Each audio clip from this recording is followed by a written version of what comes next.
Et je sais que l'exercice de l'interview est quelque chose que vous aimez bien, mais apparemment, ça n'a pas toujours été le cas. Votre première interview à vie, Oui. c'était à l'époque, vous veniez de récupérer le théâtre de la Toison Oui, d'Or à absolument, Bruxelles. tout à fait. Vous étiez enceinte Jusque-là. jusqu'à la Oui, frange. oui. Et ça n'a pas donné la meilleure expérience à vivre. Non, c'était ma première interview en télé et c'était Télé Bruxelles, je peux citer. Oui, hein. bien sûr. C'est télé régionale dont on a besoin pour communiquer. Doucement, on peut la nommer, mais... Et donc c'était Télé Bruxelles et le journaliste m'interviewe dans les locaux du théâtre qu'on venait d'ouvrir, donc le théâtre de la Toison d'Or, qui était un ancien cinéma, donc on était en travaux, et voilà. Et donc j'étais enceinte, donc j'avais très chaud. Et le journaliste ne m'a pas dit que j'avais très chaud, mais moi je le savais à l'intérieur.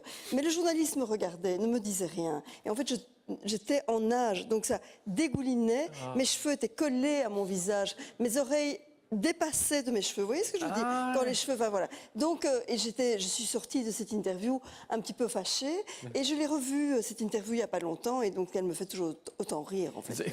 Parce que c'est fou, la façon dont vous le décrivez, ça pourrait aussi être super en disant, et là, j'avais vraiment la sueur qui perlait de mon front. Oui. On était dans les travaux, j'avais une petite salopette, et j'essayais de répondre, mais il faisait tellement chaud Oui, que... là-dessus, un homme rentre avec une boisson fraîche. OK. Et donc, moi, j'allais dire avec quoi il va. Mais vous savez, c'est pas la Télé Bruxelles, c'est leur grande spécialité, parce qu'une autre fois, quelques années plus tard, ils ont fait des interviews à Aqualibi. Ouais. Et donc, on était dans Aqualibi, mais habillés, et donc, de nouveau, en transpiration. Donc, je crois qu'ils aiment, ils ont un amour un petit peu... Il y a un fétichisme oui, de la transpiration.